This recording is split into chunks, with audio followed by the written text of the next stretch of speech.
Yes, fellas, we back. So game 1A playoffs were a success for all the teams involved, really, because it was super fun. Every single game was entertaining for the most part. Off the top of my head, I can't really think of one that wasn't really entertaining. But let's just jump right into it. So we'll start off with probably the most entertaining game over the past 2 days, which was Brooklyn and Boston Celtics. So the Celtics steal the game one after a last second bucket by Jason Tatum, who beat the buzzer.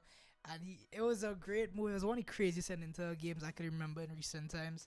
I can't remember who it was. I think it was Marcus Smart faked out two people with a 3 pointer. I think it was Nick Claxton and Bruce Brown jump out. They should never, never ever jump out for that. Both of them get takeouts. So they play easy with one move. And he drove in, passed over to Jason Tatum, like I said, who was cutting. That was Kevin Durant's man. So Kevin Durant kind of failed defensively on the last possession of the game, which Kevin Durant really didn't have a good game on. We'll talk about him just now. But yeah, like I said, Jason Tatum got the ball spun away from Kyrie Irving and hit a beautiful buzzer beater to steal game one. And Brooklyn, like I said, they were pretty down bad in this game. I think they were down by like 15 points or something in the third quarter, but they managed to rally back and come all the way back, and they took the lead. I think they took like a 5 point lead or something. But Boston at home, they just didn't give up and they kept fighting and they got the win. Like I said, Kevin Durant, he only had 23 points on, I believe, 23 shots. Yeah, 24 shots. He shot terribly. He shot 37% from the field, 9 of 24. But this was really the Kyrie Irving show. I mean, he put up almost 40, got 39 points. And he did this while fasting for Ramadan, so big up Kyrie. And he was flipping off the crowd and cussing them out and stuff, and rightfully so, because all they know Boston don't like Kyrie whatsoever. But yeah, he did everything he could, and he just fell a little short. But I don't think Kevin Durant's gonna play as bad as that throughout the entire series. So I think Boston gonna have it a little more tough going forward, but they still do have a second game to play at home. So hopefully they should get done within. They should at least win the second game to make it a little interesting. But I hope this does go to 7, because like I said, by far and away the most entertaining, the most fun game out of all the game ones we had so far in the playoffs. So yeah, that's Boston and Brooklyn. So I move on to the other game. We have, I'm just doing this in a random order. There's no there's no weighted. So we have Brooklyn. We have the Chicago Bulls and the Milwaukee Bucks. Milwaukee, I personally didn't watch a lot of this game. This was the only game I really missed a big chunk of, because I saw the first quarter and it was like 6-21 in Milwaukee. So I was like, oh yeah, the Bucks just gonna blow them out. Thanks for coming, Chicago, but bye. But they didn't. Chicago made it interesting, and they fought back. I don't know how, because like I said, I didn't watch like the second half of the first quarter and the entire second quarter. I watched the second half really. And if you look at the Bucks score for everybody shot for the Bulls, everybody shot terribly. DeMar DeRozan not 24 points. He had 18 points and 24% shooting, 6 of 25 from the field. Vucevic 24 points, 33% shooting from the field. That's not good for a center. Even though he took 10 3-pointers, I didn't realize he was taking that many. Zach LaVine 31% from the field, 6 of 19 shooting, 18 points. Not good, but somehow they were in it for the majority of it, and even though the Bucks should have run away with it, they didn't. And I just think that was the main part of that was Alex Caruso's defense. I think he played a huge part defensively. I think he was basically trying to 1v5 it on the defensive side, because nobody else was really defending. Vucevic, I think there was a point in the game where he missed a crucial layup, and you just can't afford to do that, especially when you're in a close game against the defending champs. You just can't get away with that. But yeah, despite the Bulls having a terrible game all around, yeah, sorry about that. Yeah, besides the Bulls having a terrible game all around, they managed to keep it close for a huge part of it. And who knows, if they have a game similar to this at home, maybe the home crowd gets behind them and maybe they're able to win it. You know, I see some Bulls fans complain about Tristan Thompson playing, which yeah, he shouldn't be playing. And I would assume who I know has had a really great season. I believe he's a second round rookie pick this year, and he only had played 8 minutes this game, which is unacceptable. So hopefully he gets more minutes, and hopefully they cut Tristan Thompson out of the rotation. So yeah, that's that. In terms of the Milwaukee side of the game, Giannis 10 and 19 from the field, 27 points, just doing Giannis things. I mean, this is a pretty slow game, I would say, from Giannis. Yeah, like I said, slow game from Giannis. Chris Mills and Drew Holiday didn't play good either. So it's really just it was a weird game because it seemed like everybody played bad. Like I mean, if you look at the box score, like I said, I think this was the lowest scoring game out of all the game ones, and you could see that because everybody just shot bad, everybody just played bad. But yeah, the reigning champs they take game one, and you can't expect them to in this series. Moving on to the other game, we had the late game last night. We had the Suns looking to make another finals run, and the Pelicans who made it in from the play-in. This game, like I was I kind of had it on, but I didn't really look at it too much. So let's just check it out real quick. We had Devin Booker and Chris Paul, of course, taking over. Yes, I remember Chris Paul taking over. I believe, he became the oldest player with 30 points and 10 plus assists in a playoff game. So yeah, pick up the point guard. Chris Paul. Devin Booker, 25 points. Relatively okay shooting, 42% from the field, 50% from three. DeAndre Ayton, and he had a really good game. I think he was the X factor for them playing well in the last playoff run they did, and when he kind of shit the bed against Giannis in the finals, they lost. So yeah, he had a really good game. All the big, if you want to call it big three, all had over 20 points, which is good. Mikal Bridges, 11 points, plays great defense. Jay Crowder, 1 point, but he plays great defense, and he's the greatest role player in the league, like I keep saying. Cameron Payne off the bench, not too good. Cameron Johnson off the bench, who is a finalist for 6th man of the year somehow. I mean, he's not gonna get.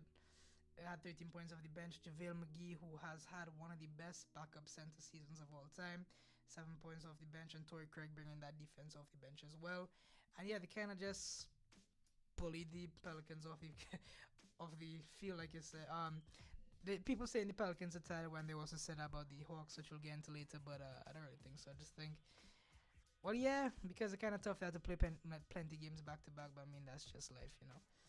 In terms of the Pelicans side, Brandon Ingram, 18 points. Jonas Valanciunas, 18 points. CJ McCollum, 25 points. He's kind of like the guy. I don't want to call him the guy because I think Brandon Ingram is better, but like he's been here before. He's a senior, he's a veteran, so he knows what to expect in the playoffs. So he should be the guy they're looking to lead them in the playoffs. And Jose Alvarado, the everybody's favorite guy, he only had 3 points off the bench. Not really good.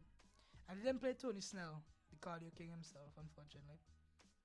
But let's move on to another game real quick. We have the Jazz and the Mavericks. The first game of the playoffs. Unfortunately, no Luka Doncic. He has a strained calf. I believe he's not going to play game 2, which is scheduled to take place later today. At the time of this recording, hopefully I'm going to get this back up in time. So let me just see, because this game happened. It seemed like forever ago, even though it was just like 2 days ago.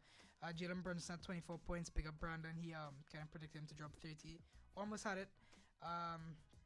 Spencer Dinwiddie, 22 points. Who, like I said, Spencer Dinwiddie has had a great turnaround since the trade, and yeah, you kind of look to the two of them to kind of lead the team without Luka, because without Luka their offense looks ugly most times, but they did pretty good. I remember they made it really close at time because the Jazz just can't seem to hold on to leads whatsoever.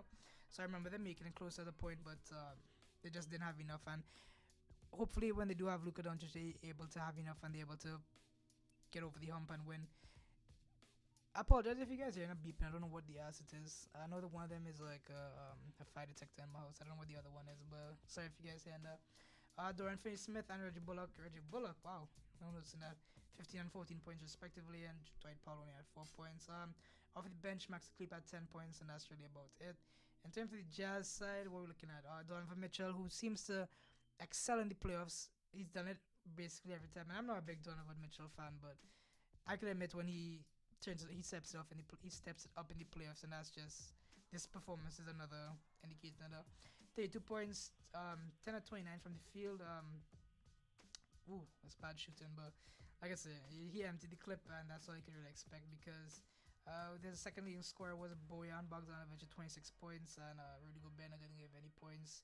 Royce O'Neal, I think he was the one who hit the dagger, and that was his only 3 points of the game, if I remember correctly. Mike Conley only had 13 points, so yeah. Donovan Mitchell most times has to kind of carry the scoring load on his own, and he does that. He rises to the occasions, and he got the Jazz over the hump and got them to win this game, which many, myself included, thinks is a bit of a shock, but it is what it is. Moving on to the other game, we had the Timberwolves and the Grizzlies. This is the other game that I said is a neutral's favorite, because this and the Brooklyn series, love this, because you have the red hot Cruz'S, who's been hot all season, and you have the Timberwolves, who ride in a crazy amount of momentum coming into this game, and they carried it over because let's take a look at it. I believe, Karl Anthony Towns 29 points. Anthony Edwards was the star of the show. Him and Jao battling, and it was great to see two young stars going back and forth each other in the league. I believe it was some like they're the first two stars under like 23 to have 30 plus points in a playoff game. Ja had 32 points, and he was the star of the other team, the Grizzlies. He didn't really have. I can't really say that because he had Dylan Brooks 24 points and Jaren Jackson Jr. who had a little bit of a stinker game on the offensive side, 12 points only, 50% shooting. But yeah, it was right, Ja trying to carry the load. And from what I remember correctly, the Timberwolves were in control of this game for the most part. Like I said, Anthony Edwards 36 points, Cat almost 30 points. Patrick Beverly scored 10 points. That's never good. D'Angelo Russell only had 10 points. To me, he seemed like he had a lot more, but I guess not. And yeah, the Timberwolves did enough to. And yeah, the Timberwolves did enough to steal game one. Moving to the other game, we had the Raptors and the 76ers. Another game that I was kind of watching in and out, to be honest, because I looked, because it seemed like I watched the beginning part there, and then Philly started to pull away early, and every time I looked at the game, it seemed they were up 20 points, which is mad, because I expect this game to be a lot closer because Nick Nurse is a good defensive coach, but I guess Philly were too much for them. Scotty Barnes was a big talking point because he went down injured at some point. I can't remember when, but I know he went down injured. He only had 15 points in his very first playoff game. Pascal Siakam 24 points. Not really good. Not really good all around by the by the Raptors, and they even give garbage time to like Amani Brooks, Isaac Bonga, and them fellas. I think the biggest disappointment was Gary Trent Jr. He's a kind of X factor of this series, and he only had 9 points and 18% shooting. So yeah, I believe that's another big reason to why they lost. Looking at the 76ers side, Joel Embiid only had 19 points because, again, another young star stole the show. Tyrese Maxey 38 points in his first playoff games, almost 40 points. That's mad. It was really the story of the young fellas, and yeah, that's really the most I could say. Tyrese Maxey was the star of the show. When you have James Harden and looks like the leading candidate for MVP, Joel Embiid, on your team, and you're outscoring them and outplaying them in your first playoff games, these are guys have been to the playoffs before. It's mad, it's crazy. But yeah, I love to see it from Tyrese Maxey. And yeah, there's always going to be one of these games, Tyrese Maxey game. There's always going to be one in every series, and they got in the first game. So hopefully, James Harden and Joel Embiid will be able to take over for the rest of the series, or Toronto's defense is able to step it up in the other game. So we're moving on to now. We're moving on to the second to last game. We have the Nuggets and the Warriors. This is a game the Warriors really ran away with, to be honest. I mean, it's kind of like Jokic doing everything by himself. If you know the advanced stats. Love Jokic. What did he finish with? 25 points, 10 rebounds, and 6 assists. Yeah, I believe he led the team in every single one of those categories, and steals and blocks as well, I believe. So yeah, he's really just doing it all on both sides, and he's just kind of 1v5 in it. Because if you look, his second leading scorer was, Will Barton had 24 points, but other than that, Monte Morris 10 points, Aaron Gordon 8 points, Jeff Green 7 points. Yikes. So yeah, he really can't do it all. They were missing Campazzo for a suspension, but I don't think he's gonna help that much. Looking at the Warriors side, they were missing Steph, which was huge. But Jordan Poole dropping 30 points, 5 or 7 from 3. You're not gonna. You didn't really miss Steph Curry. You had baby Steph Curry out there with Klay Thompson and them, and they would, like I said, they just ran away with it. And yeah, full credit to the Warriors and them. And finally, I didn't realize this, but this ended up being the last game. I saved the best for last. I guess you can look at it that way. The Heat ran away against the Hawks, 115 to 91. I was there. Yes, I was. I'll try and throw up some clips there. I saw DJ Khaled trying to break his own ankles and airball in a shot. But yeah, the shitty thing is all the clips I recorded were basically misses. I got some clips of Bam shooting free throws, but that was about it. I took some of Jimmy shooting. He missed Kyle Lowry missed a 3 I took a video of. But yeah, I didn't really get good clips of the game. So yeah, it's kinda on me. But yeah, like I said, the atmosphere there was great. My first ever playoff game. I loved it. Can't really say much more about it. I don't know why I saved this for last. I'm so stupid. But we threw Trae Young in jail. He was 1 of 12 from the field, 0-7 from three. Only 8.6 of them came at the free throw line, and he just got locked up. And he didn't even play a huge part of the game because it was like I was like midway through the fourth. I think I started the fourth quarter. I'm like, wait, where's Trae Young? I haven't seen him in a while. And yeah, because they only played him 28 minutes, and like I said, not really good. The leading scorer for the Hawks was Gallinari, who had 17 points. And when you have a leading guy who's only has 17 points, and your star player only has 8, chances are you're not gonna win. And that was the case because it was really a story of defense for Miami. Because our leading scorer was I believe it was Duncan Robinson, yeah, with 27 points off the bench, 8 and 9 from 3. And there's some wild advance that we basically had the most.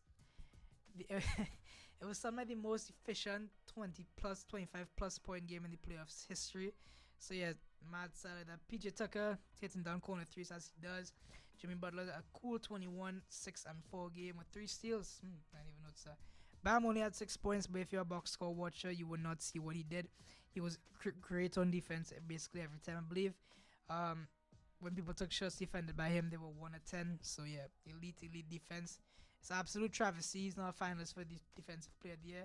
When certain man DPOY let Kyrie Irving drop almost 40 on his head, but it's a story for another day. Kyle Lowry 10 points. I was very disappointed by Tyler Hero. He only had 6 points on 3-11 shooting, 0-4 from 3. That's not gonna cut it in the future. If we want to win the championship, that's not gonna cut it from our 6th man of the year. This was the Duncan Robinson game. Hopefully we'll have a Tyler Hero game soon, and then everybody just takes turns having their own games and we're able to win. 15 games a win, boys. Hold on to it. We got 5 minutes of garbage time from Youth 7, Caleb Martin, and those guys. It sucks that we didn't see Oladipo because I believe he dropped like 40 on the last game of the season, but that was the magic. So it doesn't look like Oladipo going to be part of the playoff rotation, so that's kind of sad, but it is what it is. Once we get the ring, I don't think he'll mind, and I definitely will. So yeah, guys, that's been all game 1. Game 2's started. I don't know if I'm gonna lose my every game, but I'll figure it out. It's good to be back on the YouTube grind. Hope you guys enjoyed as always. Be sure to check out all the other videos below. I did a playoff prediction video. It was terrible. Please watch it, but please have it on mute and just have it on the background so I'll get the views and the watch time. But yeah, guys, thanks for watching. Later.